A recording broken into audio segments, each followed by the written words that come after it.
자, 잘 쉬셨죠? 네, 지상권 보겠습니다.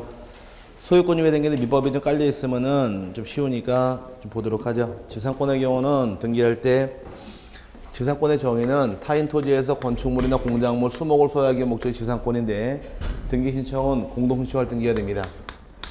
지상권 설정자가 등기 의무자가 되고 지상권자가 권리자가 되어서 공동 신청할 등기가 될 것이며 반드시 등기할 사항은 두 가지예요. 지상권을 왜 설정하는가 목적을 적어야 되고 또 하나는 범위를 적어야 됩니다.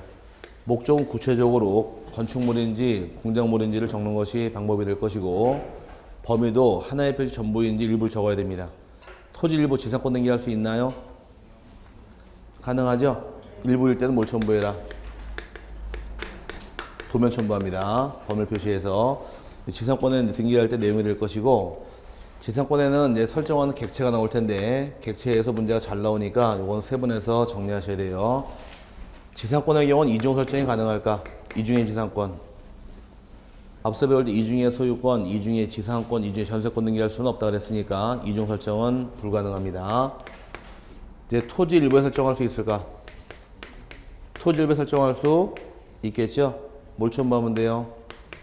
도면 첨부하면 된다. 이게 요거였었고 공유지분에 설정할 수 있을까? 공유지분은 공유물 전체에 미치니까 지분에 지상권 등기할 수는 없습니다. 이건 안 되고요. 농지에 설정할 수 있을까? 이건 가능합니다.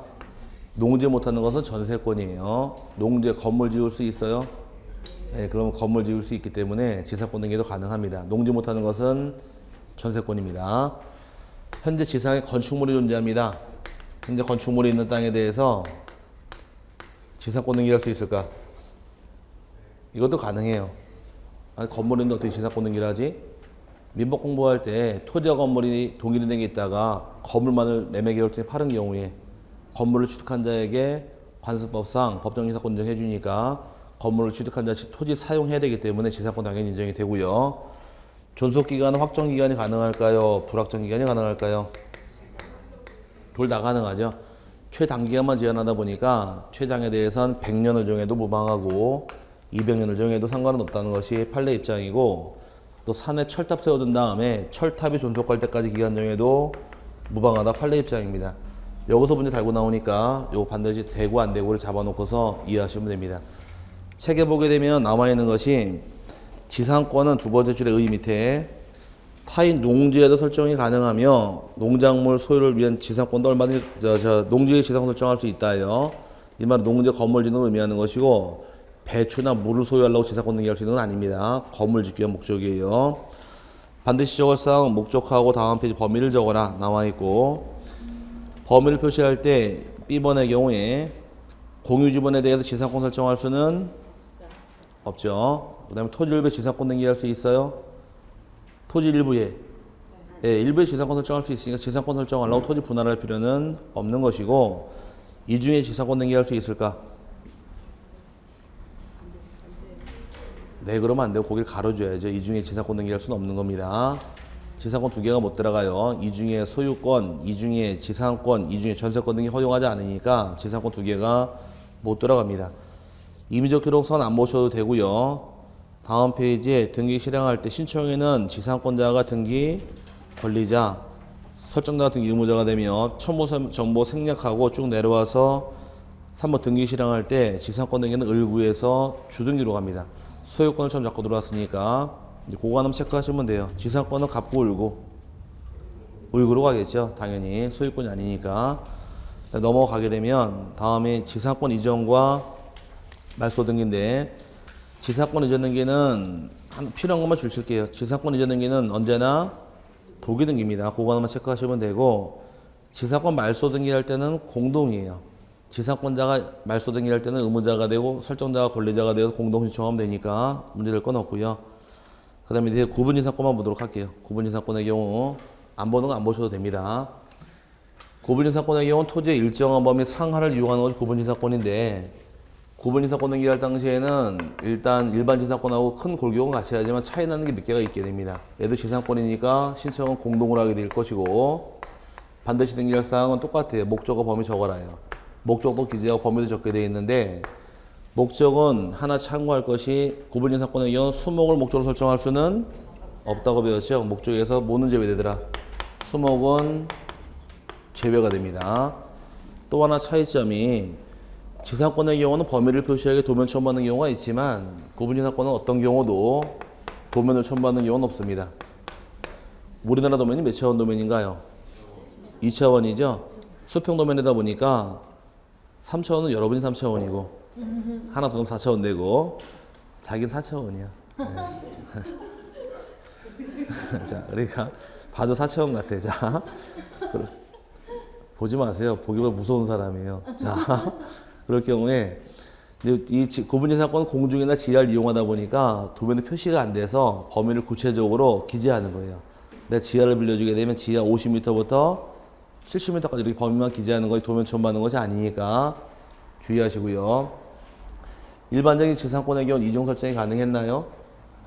안 되죠. 구분인 사건의 경우는 범위가 다른 경우는 이중 설정할 수도 있다가 됩니다. 이게 차이점이고 또 하나 대법원 판례에서 나왔던 것이 이제 계층적 구분 건물에 계층적 구분 소유 목적으로 구분인 사건 등기할 수 있느냐 물어봤더니 그건 허용하지 않는다. 이게 대법원 판례 입장인데 계층적 구분 건물이라는 얘기는 이렇게 3층짜리 연립주택이 있다고 가정을 하고 1층, 2층, 3층이 있는데 일단 건축법 배울 당시에 층수가 분명하지 않는 경우 몇 미터가 1층이에요?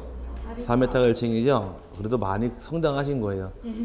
옛날에 11월달 수업 들을 때 몇 미터가 1층인가요? 이렇게 하고 있었는데 근데 4m 1층인 것도 아시니까 눈에 안 보이게 잘하고 있는 겁니다. 역시 콩나물은 잘 자라고 있어요. 네. 들을 때마다 늘 다 세서 남는 거 없는 것 같지만 자꾸 듣다 보면은 올라가요. 앞으로 몇 번 남았나요 우리가? 수업 남은 게 7월, 8월, 9월, 10월 특강 2번 하라 그러더라고. 이론 특강 한번, 문제풀이 특강 한번 5번 더 들어요. 아유, 귀찮아 죽겠는데, 그죠? 앞으로 계속 듣게 되니까 부담 갖지 마시고 자꾸 들으면 돼요. 듣다 보면 언젠가 뚫리게 돼 있으니까. 근데 듣는 거는 뚫려서 나가요, 그냥. 귀가 2개인 이유는 들어온 만큼 나가니까 귀가 2개인 거예요. 아시겠나요? 이게 같이 보고 있질 않잖아요.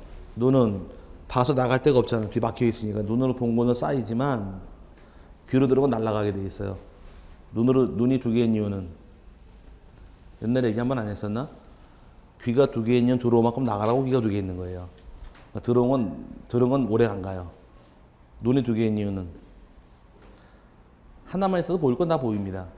근데 초점이 선명하지 않고 시야가 좁아져요. 콧구멍이 2개인 이유는 다 뜻이 있는데 콧구멍이 2개인 이유는 코 속에 갑갑하게 되면 동물 속에 박쥐 잡아내야죠. 아, 이제 뭔 말인지 몰라서 동물 벽에 볼 때 박쥐 제거할 때 숨은 쉬어야지. 한쪽 코를 막아버리니까. 그래서 다 2개 있는 것이고 또 감기 걸리면 양쪽 코가 다 막히는 경우는 없잖아요. 한 코만 막히지. 숨은 쉬라고. 중물주가 참 대단한 것 같아. 입이 하나인 이유는 밥 먹을 때 조용히 해라. 개가 아니니까. 나의 뜻이 있는데 어쨌든 들어온 만큼 나가다 보니까 들은 건 오래 있지 않습니다. 자꾸 떠들어야 돼요. 그러면 4m까지 1층이고 8m가 2층이고 12m가 3층까지 보는데 그럼 이제 1층 사는 사람이 4m까지 2층 사는 자가 8m까지 3층 12m까지 사는 높이만큼 요만큼씩 각 층의 소비자들이 구분인 사건 설정할 수 있습니까? 물어봤더니 이건 허용하지 않는다. 이렇게 구분인 사건은 설정할 수가 없다가 대법원 판례입니다. 왜냐? 공중 공간은 전원의 공용 공간이다 보니까 다 같이 사용하는 거지 칸을 나눠버리게 되면 무슨 문제가 생길까? 2층 사는 사람이 하는 말이 있습니다. 1층한테 1층 넌 4m까지 네 공간이지? 너 4m 위로 쳐다보지 마. 여기 내 공간이야 그러면은 문제 생기잖아요. 그래서 여긴 다 사용하는 공간이다 보니까 특정 계층에 대해서 높이만큼 구분인 사건 등기할 수는 없다가 대법원 판례예요. 요 4개만 참고하시는데 주로 요 3개가 주로 답이 됩니다. 그 3개가 구분인 사건 도면 첨부할 수 있어요? 도면 첨부하지 않습니다. 이해 갔죠? 이중 가능해요? 예, 이거 가중하죠. 여보, 정신 차려. 자, 그 다음에 수목 목적으로 설정할 수는 없다 정도 세분하시면 문제풀이는 아무 지장 없고 맨 밑에 보게 되면 계층적 구분 건물 소유 목적으로 구분인 사건 설정 등기는 허용하지 않는다. 여기에 이제 아파트 층 높이만큼 지사권 등기 허용하지는 않겠다 그 뜻이에요. 뭐 크게 문제될 부분은 없으니까 칠판에 쓴 것만 따로 띄어서 정리하시고 나머지 크게 문제될 부분은 없습니다. 넘어가게 되면 이제 지역권이란 말이 나오는데 지역권의 경우는 자기 토지 편익을 위해서 타인 토지 이용할 때가 지역권이란 말 쓰는데 지역권의 경우는 이제 그림 가지고 이해하자고요. 지역권의 경우는 도로가 있다고 가정을 하고 필지가 두 필지가 있게 됩니다. A 땅, B 땅이 있는데 A가 길 좀 내주세요 요청하는 땅을 뭐라고 부르고 유역지라고 부르고 길 내주는 땅을 승역지라고 부릅니다. 그럼 길을 내달라고 요청하니까 통 큰 A가 하는 말 그래 내 땅 다 길로 써라 가능할까요? 네, 전부도 도로에 상관은 없는 거예요. 반대 요만큼만 쓰시오 이것도 가능하겠네요. 그럼 전부가 돼도 상관이 없고 일부가 돼도 상관은 없는 겁니다. 승역지는. 하지만 전부가 도로가 되든 일부가 도로가 되든 편역을 다하는 건 유역지니까 유역지는 반드시 일필지 토지 일걸 요구하는 것은 유역지예요. 전부도 가능하고 일부도 가능한 것은 어떤 토지이고 승역지고 반대로 반드시 일필지임을 요구하는 것은 유역지가 됩니다. 이게 그림이고 여기 하나 더 나가서 이번에는 A, B, C가 있는데 C가 길 좀 내달라고 얘가 요청을 합니다. 얘가 길 내주세요 요청하다 보니까 A하고 B 둘이서 요만큼만 길로 쓰시오라고 길을 내줬어요. 그럼 얘는 승역지고 얘도 뭘로 바뀔까? 승역지가 되겠죠? 같이 길 내준 거니까 승역지는 일필지 전부도 가능하고 일부도 가능하고 또는 여러 필지라 하더라도 문제될 건 없다는 얘기입니다. 그러다 보니까 무슨 문제가 발생했느냐? B 승역지랑 C 유역지가 둘이 붙어 있어요. 붙어 있죠? A하고 C는 떨어져 있잖아요. 그래서 민법 공부할 때 유역지와 승역지는 반드시 인접할 필요 없다는 말이 붙는 거예요. 떨어져 있어서 무방하다 보니까 민법 공부할 때 지역권은 상린관계를 적용하지는 않는다는 말이 따라 붙는 겁니다. 이해 갔어요? 이렇게 나눠지는 게 지역권의 내용인데 그럼 지역권 등기할 때 반드시 적을 사항은 일단 왜 땅을 빌려주는지 목적을 적어야 됩니다. 목적은 통행지역권인지 인수지역권인지 관망인지 적게 되어 있고 목적은 제한이 없습니다. 정하기 나름이니까. 그 다음에 범위를 적어야 돼요. 범위를 적으라는 얘기는 유역지일까 승역지일까? 승역지겠죠. 유역지는 범위를 안 적어도 상관없습니다. 왜? 반드시 일필지니까. 전부일 수도 있고 일부일 수도 있는 건 승역지다. 승역지를 범위를 적는 거지 유역지는 안 적어도 상관없어요.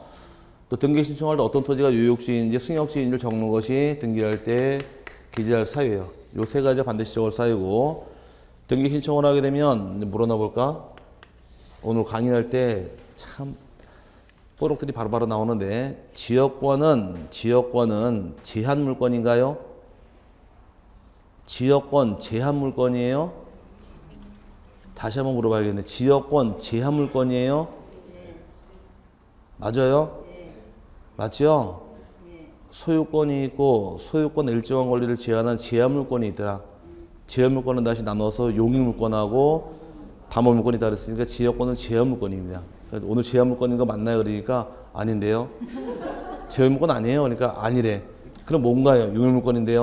단장을 해. 그래서 한참을 헤맸는데 맞죠? 어쨌든 간에 참 민법 어렵죠? 민법이 하도 어려워서 옛날에 사법고시 하는 사람들이 민법을 정보가 끝나면 사법고시 끝났다고 얘기를 했어요. 그만큼 민법이 어려운 과목이에요. 근데 그거를 법에 만드도 없이 처음 오신 여러분이 그냥 한꺼번에 배우려고 그러니까 머리 쥐날 수밖에 없는 거예요. 민법이 어려운 이유는 민법이 1조부터 1118조까지 있잖아요. 총칙이 184조까지죠. 1조부터. 그죠? 여러분이 시험 보는 것은 이 중에서 103조부터 154조까지 배워요. 이게 법률행위 부분이니까.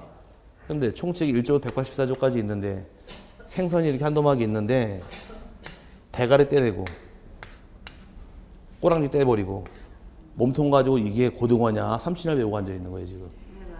그러니까 어려울 수밖에 없는 거예요. 그리고 또 지금까지 법률적인 마인드가 일체 없는데 갑자기 법을 내우면서 법률행위는 못하고 막 두들겨 배우니까 법률행위가 뭔가요 물어봤더니 법률행위 의사표시 이러고 있더라고요. 그러니까 이게 어려운 거니까 자꾸 듣고 보는데 총칙 부분은 점수 잘 안 나오니까 가능한 뒤쪽을 많이 하세요. 처음 하시는 분들은 물권하고 기획권 많이 하시면 점수가 빨리 올라가요. 그게 점수 올리는 비법이에요.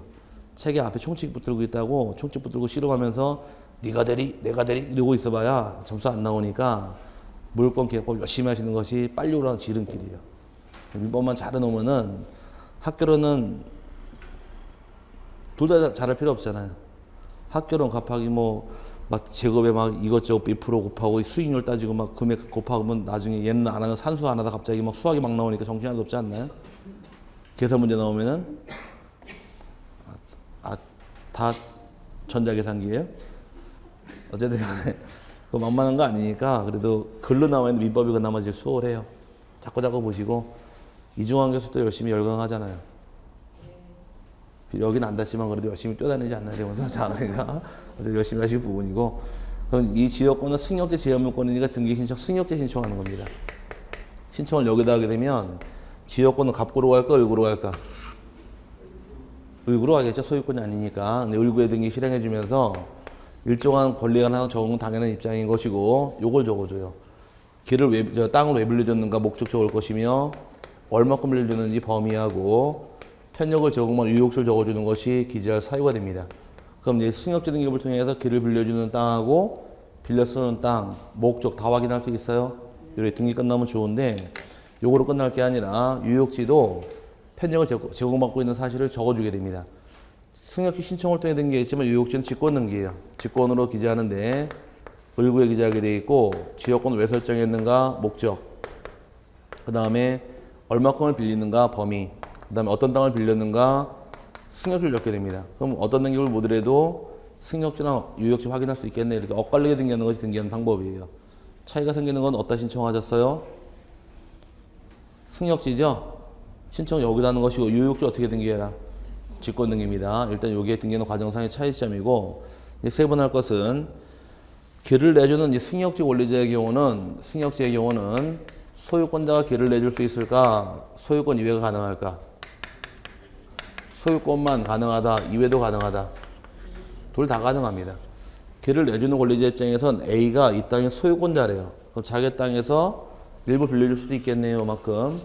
반대로 이 땅을 사용하는 자가 B일 경우에 자기가 지상권자일 경우는 사용수익 범위는 일부 빌릴 수도 있기 때문에 소유권자만 설정할 수 있는 건 아니라는 얘기입니다. 그럼 소유권자가 설정하는 지역권의 경우는 주등기일까 부기등기일까?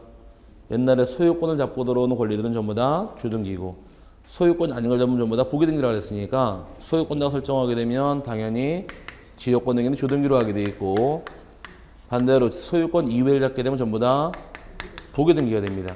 그러다 보니까 21회인가 19회인가 기출문제 나오기를 지상권자가 지역권을 설정할 경우에는 지상권 등기, 부기등기로 지역권 등기를 실행한다. 맞았어요?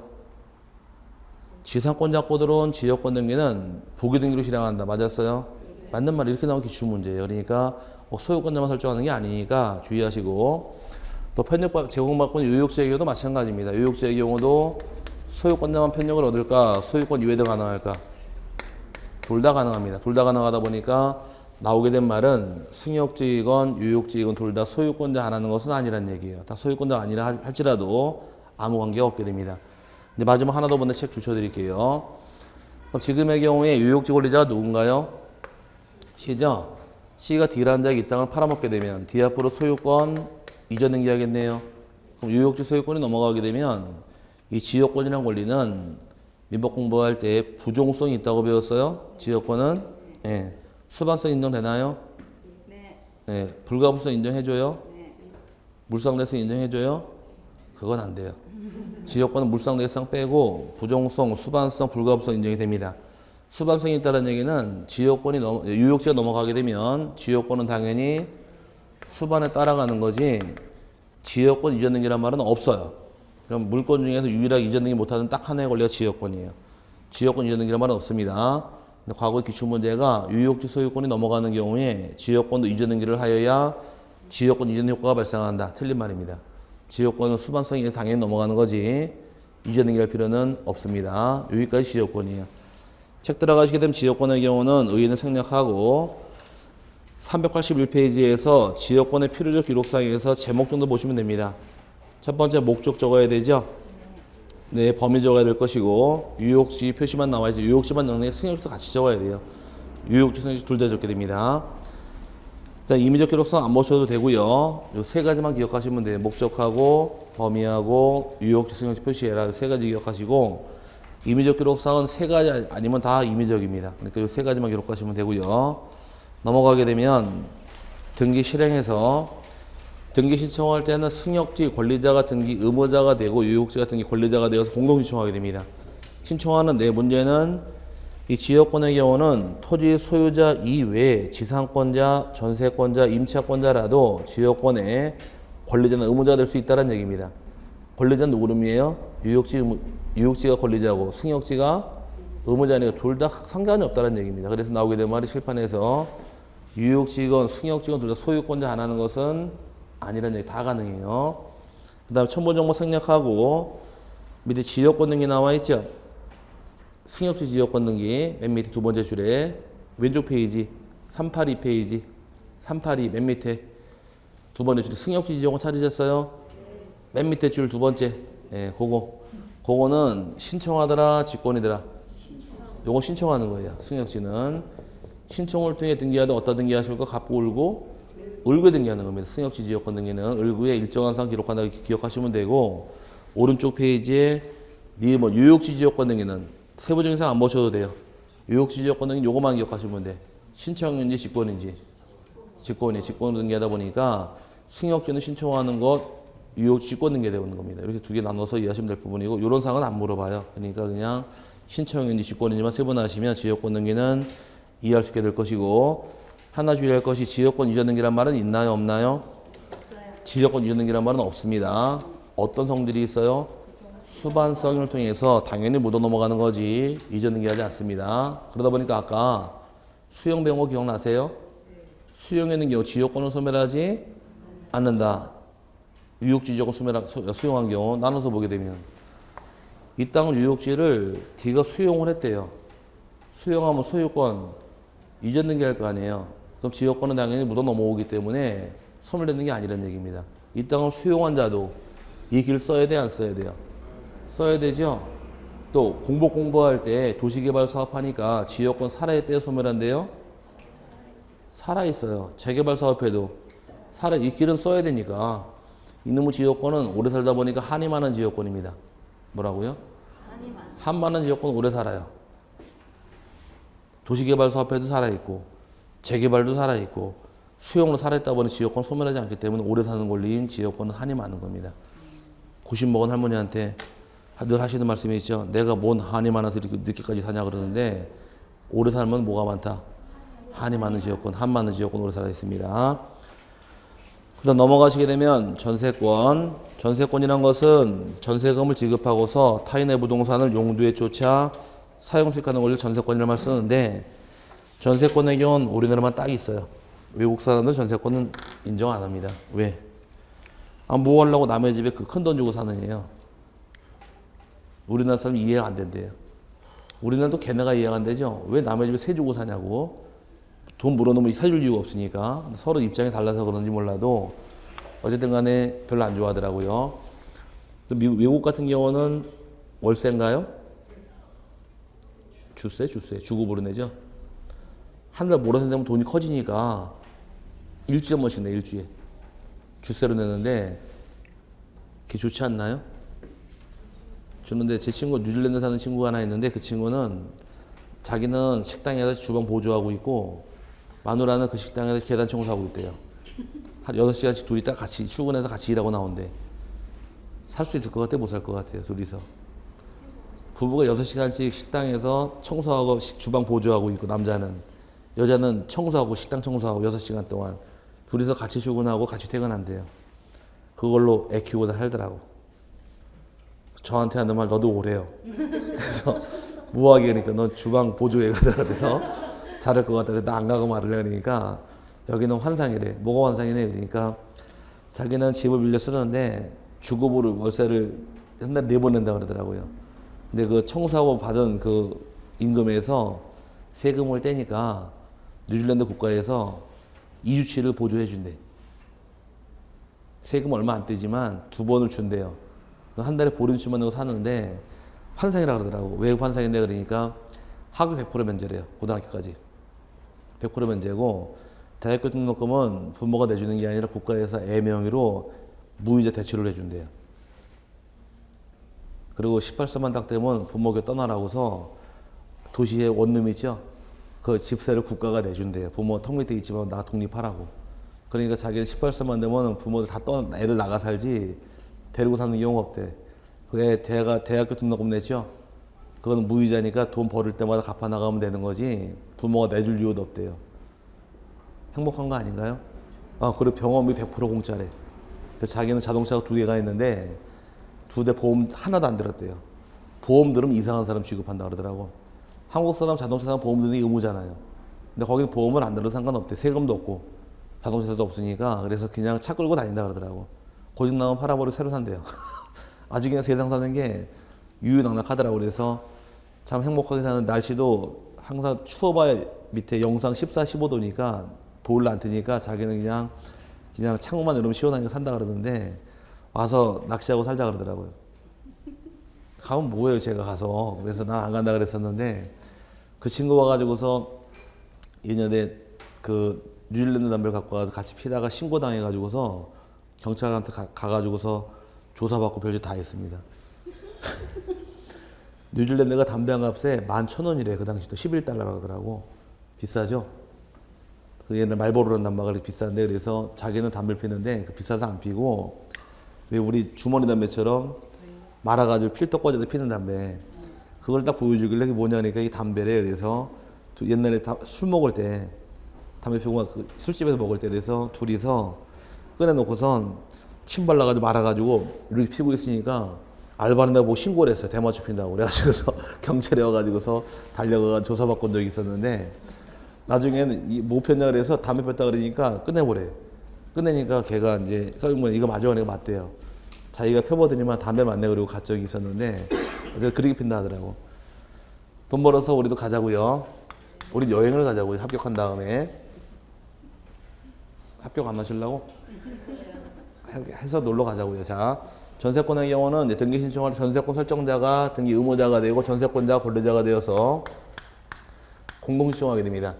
공동 신청하게 되면 이제 반드시 등기할 사항은 2가지예요. 전세금이 요소다 보니까 전세금을 기재해야 되고 전세권의 범위를 적게 됩니다. 범위도 사용수익하는 원리다 보니까 전부일 때 전부라고 기재하면 되고 일부일 땐 도면 첨부하면 됩니다.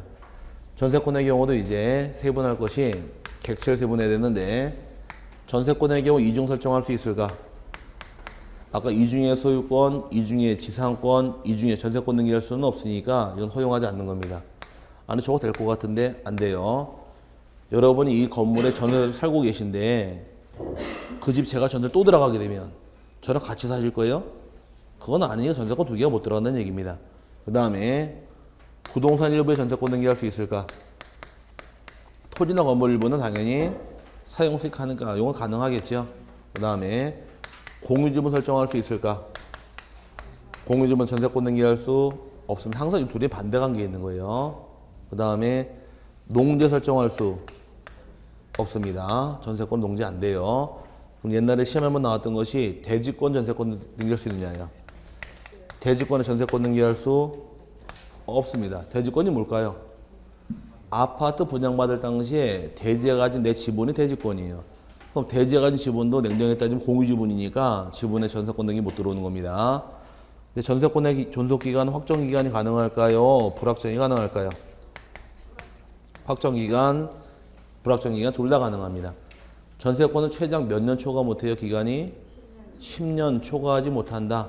최단기간은 건물 전세만 1년이죠. 그 기간을 자유롭게 정하는 것이고 기간을 정하지 않을 수도 있게 됩니다. 기간을 정하지 않은 경우는 양 당사자가 언제든지 숨을 통과할 수 있기 때문에 기간을 반드시 확정지을 필요는 없다는 것이에요. 여기에 전세권 등기의 객체가 됩니다. 책 들어가서 전세권의 경우 필요적 기록사항만 체크하시면 돼요. 전세금하고 또 하나 범위 기억하시고 나머지 임의적 기록사항은 안 나오니까 안 보셔도 됩니다. 네, 385페이지에서 신청인 파트 보니까 박스 밑에 전세권자가 등기 권리자가 되고 전세권 설정자가 등기 의무자가 되어서 공동으로 신청하는 것이 방법이 될 것이며 첨부 정보는 따로 안 볼게요. 넘어가시게 되면 맨 밑에 봐야지. 등기 실행에서 맨 밑에 등기 실행 2번째 줄 보니까 전세권 설정 등기도 소유권이 아니네요. 갑구로 갈까 을구로 갈까? 을구로 당연히 주등기로 실행하겠죠. 소유권 잡고 들어왔으니까. 네, 넘어갑니다. 전세권 변경 등기는 생략하고 전세권 이전 등기 하나만 보시면 돼요. 다른 건 나올 게 아니고. 전세권 양도할 수 있나요? 자유롭게 양도할 수 있죠. 그럼 양도 시에는 전세권 이전 등기하게 돼 있는데 이때는 언제나 보게 등기돼. 이건 누구나 다 아는 내용인데 시험에 나올 건 그게 아니라 맨 밑에 5번. 맨 밑에 5번. 그게 별표인데 그걸 잡아 놓으셔야 돼요. 맨 밑에 그게 시험에 나오는 겁니다. 작년 기출 문제인데 전세금 반환 채권 일부 양도를 원인으로 한 전세권 일부 이전 등기를 신청하는 경우에는 양도액을 신청 정보의 내용으로 등기소에 제공해야 한다. 이게 중요한 겁니다. 다른 게 나올 게 아니라 전세권도 일부 이전 등기 할 수 있다 없다? 있다요. 있는데 이건 언제만 가능하냐? 전세권 종료 후만 가능합니다. 언제만 가능하다고요? 써두세요. 옆에다 종료 후. 전세권 끝나야지만 인정해줘요. 이게 법 개정안이에요. 2012년도에 전세권 일부 이전 등기는 전세권 종료 후에만 가능하다라고 법에 딱 들어와 있습니다. 그리고 2012년도 개정이 되어서 2012년 강의할 당시에 여기 개정안이니까 시험에 낼 것 같아요. 보십시오 했더니 안 나왔어요. 13년도에 또 개정된 건데 안 냈어요. 또 낼 겁니다. 보십시오. 또 안 냈어요. 저도 오기가 있으니까 작년에 강의할 때 개정된 거니까 낼 겁니다. 보십시오 했더니 딱 냈어요. 작년에는. 어떻게 나왔느냐. 전세권 일부 이전 등기 신청은 전세권 종료 전이라도 가능하다. 이게 시험 지문이에요. 저는 안 받아줍니다. 후에만 가능해요. 왜 그럴까 보자고. 자, 이 집에 상황만 이해하시면 돼요. 자, 이 집에 전세권자가 작은 여보, 이분이 살고 계신데 2억에 살고 계신 거예요. 기간이 올 연말까지입니다. 기간 남아있죠? 돈이 필요해요. 지금 2억에 살고 계신데. 그럼 이 전세금 남부 잡히고 돈 빌려오자니 이자를 내야 될 거 아니에요. 그게 싫어서 1억을 줘왔는데 팔아먹을 수 있다 없다. 예를 들어서 팔아먹었다고 치게 되면 전세금 2억인데 이분도 1억이고 저도 1억 있잖아요. 그럼 전세금 사용 수익가 걸리니까 같이 사용할까요? 그건 안 될 거 아니에요. 좋아요? 아니, 나랑 같이 살을래요? 되게 좋은가 보다. 아, 나는 싫어. 자, 같이 사는 게 아니니까 같이 살 수는 없으니까 전세권 종료 기간 중에는 이 존속 기간 중에는 일부 이전 등기 할 수가 없다예요. 근데 문제는 자, 살다가 기간이 끝났어요. 울지 말고 그랬다고. 자, 기간이 끝났는데 2억 받아가야 되죠. 받아서 새로 분양받은 집을 이사 가고 싶은데 전세금이 안 나오고 있더란 점이에요. 당장 입주하기 위해서 1억이 필요한데 2억 받을 채권 중에 1억을 저에게 팔아먹는 거예요. 이 집 살 목적이 아니라. 그럼 제가 1억을 사게 되면 이자를 까고 사겠네요. 받을 때까지 이자 받을 거 아니에요. 그거 제가 이익생이냐 이걸 1억 사는 겁니다. 이거 가지고 일단 이 집에 이사 들어가고 전세금 돌려받을 때 1억 신청하면 되는 거예요. 이거 살겠다는 얘기가 아니라 돌려받을 전세금이 있죠. 돌려받을 전세금을 팔아먹는다는 얘기예요. 근데 종료 전에만 가능하다, 후에는 가능하다. 후에만 가능. 저는 안 받아주기 때문에 이게 법에 딱 들어오면서 기출해버린 겁니다. 그래서 그거 하나 기억하시면 돼요. 전세권 일부 이전 가능해요? 불가능해요? 가능한데 언제만 가능하다? 종료 후만 가능하다. 저는 허용하지 않는 겁니다. 그래서 전세권 말소할 때 오른쪽의 경우는 이것도 원칙 공동의 원칙인 반면에 단독도 가능해요. 단독 가능한 경우는 밑에 보니까 등기 의무자 전세권자가 살다가 행방불명이 된 경우는 이때는 공시 최고하고 채권 판결 받은 단독 신청할 수 있는데 이건 줄치지 마세요. 앞에 다 했던 거니까 그냥 원칙 공동만 이해하시면 되고요. 그다음 넘어가시게 되면 저당권 나오는데 저당권의 경우는 채무자나 제3자가 제공한 부동산에 대해서 채권자가 점유율 이전받지 않고 채권의 변제가 없을 때에는 그 목적물을 경매 실행해서 우선 면제받는 약정 담보물권이 저당권이라 맞습니다. 저당권은 무서운 권리 안 무서운 권리? 저당권 굉장히 무서운 권리예요. 저당권 설정할 당시에는 먼저 설정자가 될 자격인데 저당권 설정자의 경우는 소유권자가 설정할 수도 있고 지상권자가 설정할 수도 있고 전세권자가 설정할 수 있게 됩니다. 저당권 몇 글자? 세 글자, 이 세 명만이 설정할 수 있고 이 세 명 외엔 저당권 등기할 수가 없어요. 소유권자가 설정한 저당권의 경우는 갑구로 갈까 을구로 갈까? 소유권자분 저당권은 갑구 을구. 어이구 저당권이 어떻게 갑구로 가요? 을구로 가야지. 어디로 간다고요? 을구로 가되 주등기란 얘기고 소유권 잡았으니까.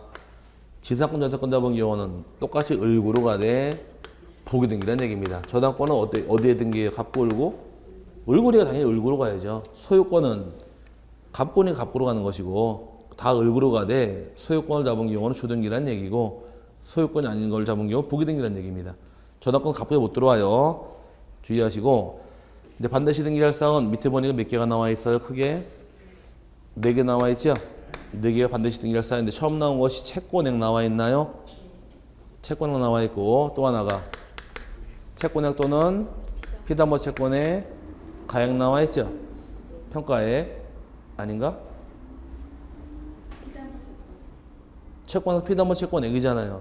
이게 가액이란 말이 나와요. 가액이 하나 빠져서 그래. 평가액 집어넣어야 돼요. 평가액이란 말이 따라 붙었네. 채권액이나 채권액이 똑같은 말이니까 평가액이 들어와야 돼. 평가액. 평가액에 붙은 말은 왜 그러느냐? 저당권의 경우 민법 공부할 때 저당권의 피담보 채권은 반드시 금전 채권임을 요하지 않는다요. 돈을 빌리게 되면 금전 채권, 채권액 적어주면 되는 것이고 금전 채권이 아닐 때는 환산한 가액을 적어줘야 돼요. 그래서 평가액에 따라 붙는 거예요. 말뜻 이해 갔어요? 그럼 내가 1억 빌렸더라. 돈인가요? 그럼 1억 등기하면 되는 거예요. 채권액. 근데 내가 만약에 요번 빌린 거 쌀을 빌리게 되면 쌀은 돈이 아니잖아요.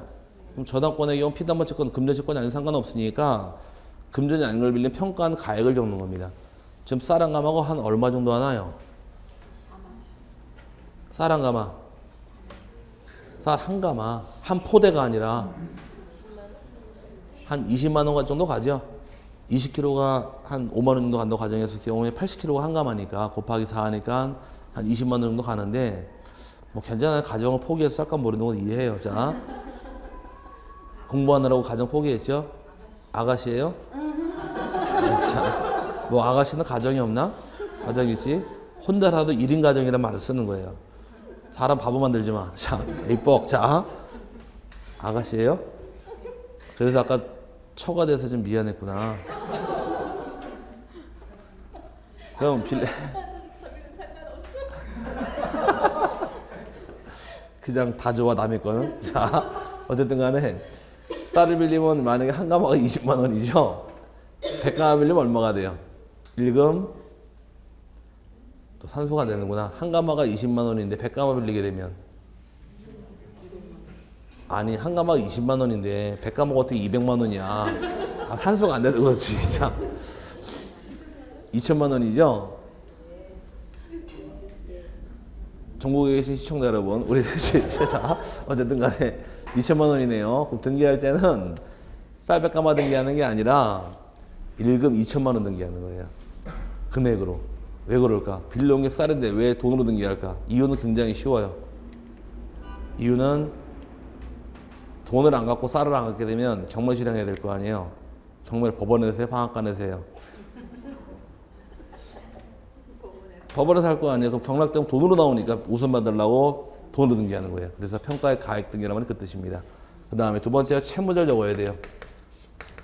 채무자 반드시 적는데 채무자가 설정자이든 물상보증이든 불문하고 다 적어야 됩니다. 채무자는 어디까지 기재하느냐?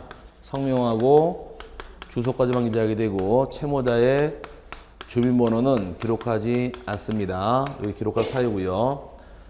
그 다음에 이제 소유권이 아닌 권리 잡은 경우에 지상권, 전세권 잡은 경우는 지상권, 전세권 권리 표시를 하게 돼 있고 담보가 2개 이상부터는 공동담보임을 적는 것이 또 기재 사유입니다. 이게 저당권 등기할 때 기재할 사유예요.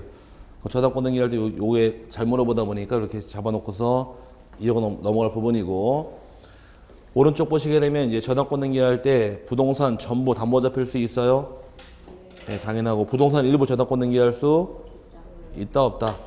방 한 칸 세줄 수 있지만 담보 제공할 수 없다 그랬으니까 부동산 일부는 저당권 등기할 수 없는 겁니다. 하여튼 공유지분은 처분이 자유롭나요? 공유지분 처분이 자유로워요? 네, 그러면 공유지분 저당권 등기할 수 있는 거니까 공유지분 담보 잡힐 수 있대. 방 한 칸은 담보 잡힐 수 없는 겁니다. 그래서 부동산 일부는 각기 펼쳐져 있고 지분은 동그라미 쳐져 있죠? 네. 요 두 개 비교하시라는 얘기입니다. 맨 꼭대기 박스에서. 그 다음에 등기 실행할 때는 신청에는 설정자가 등기 의무자가 되고 저당권자 권리자가 되어서 공동 신청하게 됩니다. 첨부정보 생략하고요. 맨 밑에 보게 되면 등기 실행에서 소유권을 잡았습니다. 소유권 잡은 저당권의 경우는 갑구로 갈까 을구로 갈까? 을구루가 돼 주등기란 얘기고 소유권이 안 걸려본 경우는 을구루가 돼 부기등기란 얘기인 거지 저당권은 갑구에 못 들어옵니다. 주의하시고요. 그다음 넘어가게 되면 이제 저당권 이전 등기란 말 나오는데 저당권 이전 등기의 경우는 항상 저당권의 경우는 피담보 채권과 같이 움직여야 돼요. 저당권과 채권을 분리 처분할 수 없다 보니까 저당권 이전 등기의 시에는 못다 함께 움직여라. 피담보 채권도 함께 이전함으로 같이 적어야 됩니다. 그래서 세 번째 줄 그것만 줄 치세요. 세 번째 줄에 맨 밑에 두 번째 줄 되겠죠. 저당권 이전 등기를 신청하는 경우에는 저당권의 채권과 같이 이전한다는 뜻을 신청 정보의 내용으로 등기소에 제공해야 한다. 그래서 즉 저당권은 담보된 채권과 분리하여 타인에게 양도하거나 다른 채권 담보로 제공할 수 없다요. 이건 어떤 성질이냐 수반성이고 불가분성이 있다 보니까 항상 같이 움직이는 거지 따로 양도할 수는 없습니다. 그 다음에 이제 신청 정보의 경우에 기억번은 중요한 게 아니고 니은번 별표 넣으세요. 아까 기억번하고 설명드린 부분이 니은번 별표 넣으시고 저당권도 일부 전등기 할 수 있을까? 저당권 일부 전등기 할 수 있다 없다? 있다. 여기에 시험에 딱 나오자마자 와 진짜 순도 99.5%야. 다 틀려버렸어. 뭐라고 나왔느냐? 저당권의 채권의 일부를 양도한 경우에 얼마큼 양도한 경우에 채권 일부를 양도한 경우에 저당권도 일부 전등기 신청할 수 있다 그러니까 그 당시 시험 보시는 분들이 저당권 일부란 말이 어디 있어? 찍 다 틀리더라고. 아까 전세권도 일부 전등기 할 수 있어요? 네, 그럼 저당권도 일부 전등기 할 수가 있다라는 것이 그래서 그게 3번입니다. 니은번 채권 일부의 양도 찾았어요? 근데 양도나 대위변제로 인한 저당권의 일부자가 빠졌어요. 일부를 이전 등기할 때에는 양도 또는 대위변제의 목적인 채권액을 신청 정보의 내용으로 등기소에 제공해야 한다. 니은번이 바로 저당권 일부 이전 등기예요. 쉽게 하면 되겠죠. 채권을 전부 팔아먹은 경우는 저당권 전부 이전, 일부를 팔아먹은 경우는 저당권 일부 이전 등기다 보니 일부가 빠진 겁니다. 저당권을 일부 이전 등기 할 수 있어요? 예, 그럼 하나만 이해하시면 돼. 소유권자 두 명입니다. 공동 소유죠? 줄여서 뭐라고 불러요? 공유. 소유권자 두 명일 때 공이란 말 쓰는 거예요. 그럼 전세권자 두 명일 경우는 뭐라고 부를까? 오케이, 준공유. 저당권자 두 명인 경우도 준공유 인정하다 보니까 다 준공유로 인정하면서 일부 이전 등기 할 수 있다고 되는 것이에요. 그래서 과거에 기출문제 한번 나오기를 저당권의 채권의 일부를 양도한 경우에 저당권 일부 전등기 허용하지 않는다 그러니까 옳지 다 맞다고 체크했어요. 다 틀려버렸죠. 저당권도 일부 전등기 할 수는 있는 겁니다. 그 다음에 등기원은 정보 안 보셔도 되고 등기 실형은 언제나 부기등기입니다. 저당권 변경 등기 생략할게요. 넘어가게 되면 말소 등기도 생략하겠습니다. 안 봐도 될 것 같아요. 나중에 문제 풀 때 보도록 하고요. 그다음에 넘어가게 되면 공동저당, 근저당 요거만 설명드리고 저당권을 마칠게요. 저당권은 자 공동저당부터 먼저 보는데 칠판에서 저당권의 경우는 여기 저당권이고 여기는 근저당 써야겠다. 붙여서 일로 써야겠다. 공동저당은 공동저당이란 뜻이 하나의 피담보 조건 담보하려고 부동산 두 개 이상 담보 잡을 때 공동저당을 쓰는데 공동저당의 뜻은 공동저당이란 미법 시간에 혹시 배우셨어요? 공동저당은? 안 배웠어요? 배우는데 까먹었어요? 네, 여기서 보자고 그러면 공동저당이란 하나의 피담보 조건 담보하려고 부동산을 두 개 이상 잡을 때 공동저당 거래를 말 쓰는 겁니다. 그럼 예를 들어 보자고요. 갑이라는 자가 을에게 돈을 1억을 빌려오는데 갑에게 토지가 두 필지가 있어요. 5번 땅, 6번 땅이 있는데 5번 땅의 시가가 8천만 원, 6번 땅도 시가가 8천만 원짜리 땅이 있을 경우에 1억 빌려주는 을 입장에 담보 잡을 당시에 어떤 땅을 담보 잡을까? 둘 다 잡겠죠? 그럼 채권 1억 빌려주고 담보를 둘 다 잡은 경우에 채권은 몇 개고? 하나고 담보가 두 개가 들어왔네요. 이게 공동저당이에요. 일명 두 글자로 줄여서 쌍피. 하나의 피가 몇 개로 쓰이니까 농담한 거고 자 채권은 몇 개? 하나. 담보가 두 개 이상입니다. 이럴 경우 등기 건수가 몇 건일까? 한 건일까? 두 건일까? 두 건이에요. 지금 어떤 등기할 목적이에요? 저당권 등기할 거죠? 저당권은 물권, 채권, 물건이니까 물건에 또 물건에 가지고 걸리기 때문에 물건이 두 개니까 건수 두 건이에요. 그럼 이 등기부터 먼저 실행하게 되면 5번 달에 저당권 등기 실행을 합니다. 채권액은 얼마인가요?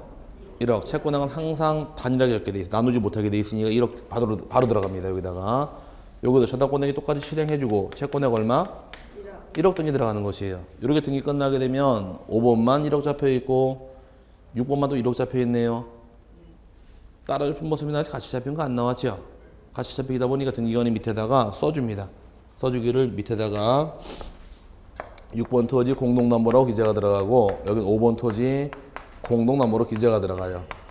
그럼 등기부 어떤 걸 보더라도 5번과 6번이 같이 공동으로 1억에 잡혔다 확인할 수가 있는 것이 공동저당의 뜻이에요. 오케이? 그럼 이 상황에서 몇 건의 등기다? 두 건의 등기죠? 이 두 건의 등기를 동시에 신청을 해야 될까? 따로따로 신청할 수 있을까?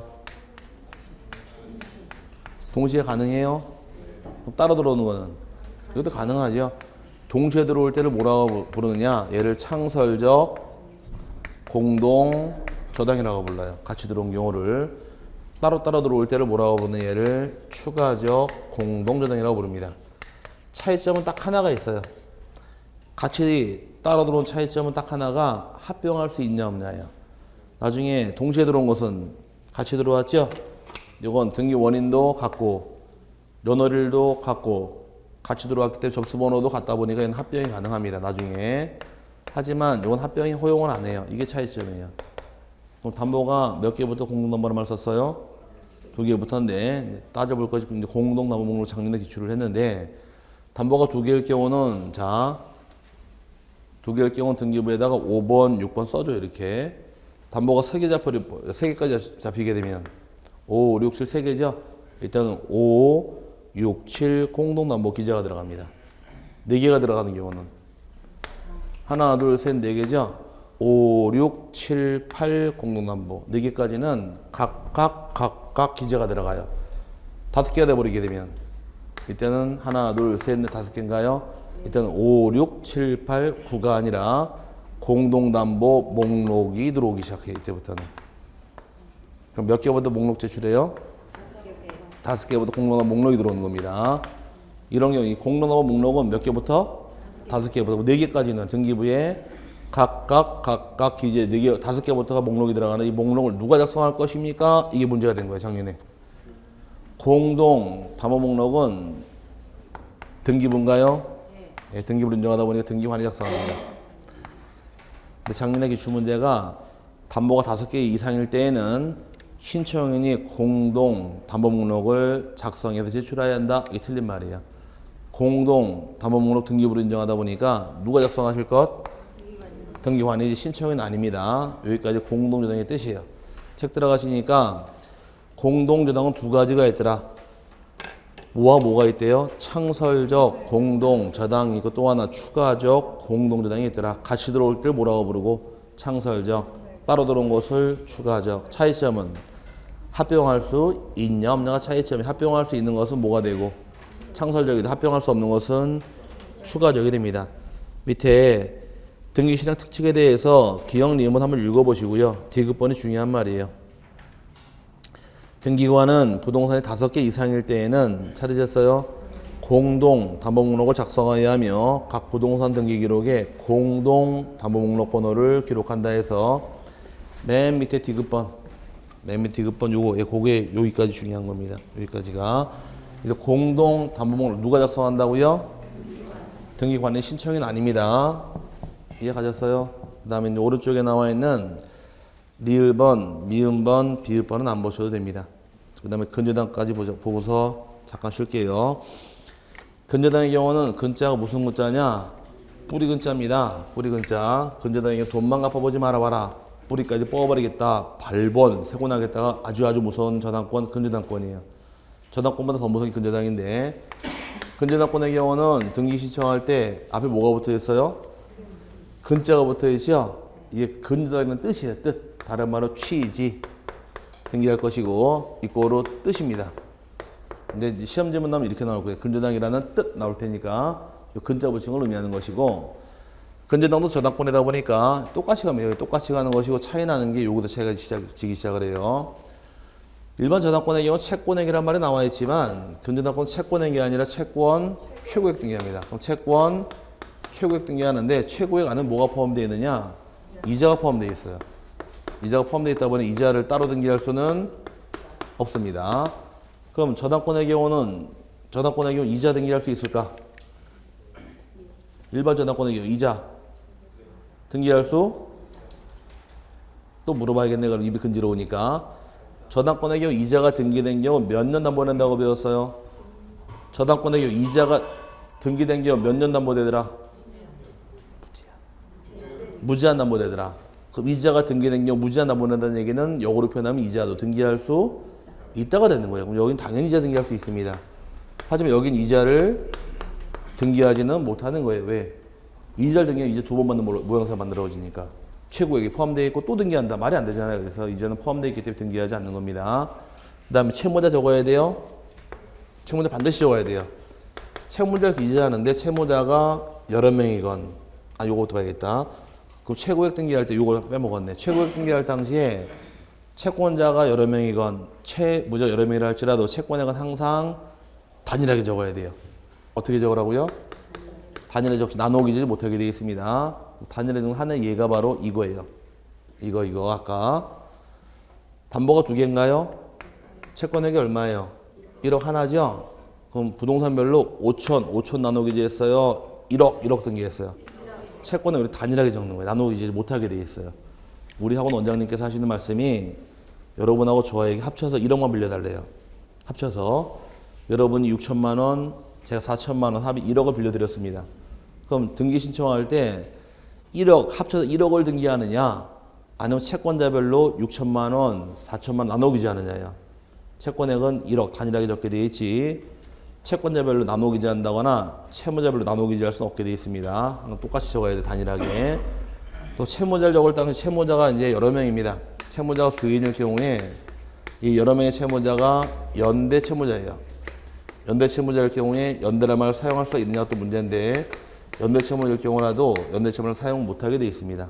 연대 채무를 할지라도 등기부상은 단순히 채무 자료만 기재하지 연대란 말 사용을 못하게 되어 있어요. 그래서 여기까지가 등기일 모형사가 될 텐데 책 들어가서 여기까지만 놓고 근저당 이전 등기는 요거는 5월달 요약집 보고 설명을 드릴게요. 그럼 근저당의 경우는 뭘로 이해하시면 될까? 근저당의 경우는 채권의 확정이 안 되는 게 근저당권이에요. 뭘로 이해하시라고요? 그럼 쉽게 이해해서 마이너스 통장 이해하시면 돼요. 마이너스 통장 사용하세요? 네. 사용할 때 한도액 정해주죠? 네. 얼마까지 쓸 수 있다고 통장 만들어주게 되면 그 범위 내에서 갚았다 썼다. 갚았다 썼다 할 수 있는 게 이게 마이너스 통장이잖아요. 이게 근저당 응용환교예요. 우리 건물을 담보 잡히고 얼마까지 빌려줄 수 있습니까? 얘기하니까 2억까지 쓸 수 있대요. 그럼 2억까지 썼다가 돈 생기면 갚았다가 필요하면 또 빌렸다가 왔다 갔다 하는 것이 근저당권입니다. 그럼 중간에 채권액을 돈을 다 갚았대요. 채권액 10원도 안 남았죠? 그럼 일반적인 저당권 채권액 소멸로 저당권도 소멸하게 돼 있는데 근저당은 채권액이 소멸했다고 저당권 소멸되는 것이 아니란 얘기예요. 그럼 채권액이 없어도 저당권 살아있을 수 있더라. 이게 바로 부종성의 예외라고 배우는 것이 저당권의 예외가 나오게 된 겁니다. 여기까지 대충 이해 갔죠? 이제 등기할상 밑에 보게 되면 채권 최고액 등기해라. 채권액은 항상 단일하게 적어야 하므로 두 번째 줄에 채권자 또는 채무자가 수인일지라도 각 채권자 채무자별로 구분을 기재할 수 없다. 항상 단일하게 나누기할 수 없게 돼 있으니까 하나로만 적게 돼 있지 나누기하지 못하게 돼 있습니다. 또 채무자 여러 명이랍니다. 이 연대 채무를 부담한다 할지라도 등기부상은 뭐라고 적으실 것? 채무자로만 적게 돼 연대라면 못 쓰게 돼 있어요. 그 다음에 넘어가시게 되면 근저당 이전 등기는 생략할게요. 밑으로는 이건 다음에 보도록 하고 5월달쯤 보도록 하고요. 오른쪽 권리 질권까지 본 다음에 잠깐 쉬었다 나갈게요. 자, 칠판에서 하나만 요거만 별거 볼 건 없으니까 저당권 등기할 수 있는 권리 몇 개밖에 없더라. 저당권 설정할 권리는 소유권자하고 지상권자하고 전세권자 이 세 명만 저당권 등기할 수 있습니다. 저당권 몇 글자? 세 글자. 세 명밖에 저당권 등기를 못해요. 그럼 저당권자가 돈이 필요한 경우에 자기 저당권을 담보 잡히고 저당권 또 설정할 수 있을까요? 그럼 저당권은 몇 글자? 세 글자 소유권, 지상권, 전세권밖에 안 된다고 설명을 드리고 뭐 멀리 왔나?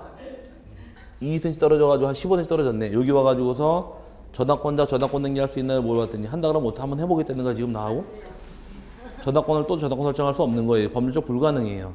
그러다 보니까 소유권자 돈이 필요할 때 어디에 담보자 피시고 저당권에, 지상권자는 저당권에, 전세권도 저당권에 가는데 저당권자 돈이 필요할 때는 저당권 등기 못하게 돼 있어요. 이게 안 돼요. 이 세 개밖에 안 되니까. 그러다 보니 저당권자 뭐라 그럴까? 오이씨 왜 나만 안 돼 그러겠죠? 너는 저당권 등기가 안 되니까 너는 저당권은 질권에 맡겨라요. 이 질권이 바로 뭐냐? 일명 권리 질권이 돼버리는 거예요. 그럼 질권이란 것은 부동산, 동산 잡는 게 질권인데 이번 동산 잡은 게 뭘 잡았대요? 저당권을 잡았잖아요. 저당권이 권리인가요? 이게 권리 질권이 돼버리는 거예요. 그럼 등기할 수 있는 권리 질권 하나밖에 없어요. 저당권부 권리 질권만. 오케이? 그럼 이제 말을 만들게 되면 소유권을 담보자표에다가 어디에 맡기시고 저당권에, 지상권도 저당권에, 전세권도 저당권에 가지만 정작 저당권자 돈이 필요할 때는 저당권 등기가 안 되니까 어디에 맡겨라? 질권에 맡기라는 얘기입니다. 이 질권이 바로 권리 질권이에요. 오케이? 권리 질권 어디를 잡았어요? 저당권 잡았죠? 그럼 저당권 잡고 들어오다 보니까 주등기다 보기등기다. 보기등기인데 이 권리 질권 물권일까요? 채권일까요? 물권이죠. 담보 물권은 유치권, 질권, 저당권이 있으니까 질권도 물권이에요. 그 물권은 등기에 성립하더라, 등기 안 해도 성립하더라. 등기해야 되죠. 허리야. 등기해야 되는 겁니다. 법률 행위로 인한 물권 변동은 등기를 하라 그랬으니까 질권은 물권이잖아요. 근데 우리 옛날에 기출문제 나오기를 권리질권은 저당권에 부기등기로 등기 실행하지 않아도 질권 성립에 영향은 없다. 띵 틀린 말. 권리질권 물권이다 보니 등기를 해야 되는 거예요. 그렇게 다 기출문제이기 때문에 그거 하나만 체크하시면 돼요. 권리질권의 경우는 맨 밑에 보니까 을구사항은 주등기다 보기등기다. 보기등기인데 질권은 물권이에요. 물권 등기를 해야 되므로 그거 하나만 체크하시면 됩니다. 다른 거면 나올 만한 건 없고요. 그 다음에 넘어가시게 되면 임차권부터는 잠깐 쉬었다가 1시간만 더 하고 마치도록 하죠.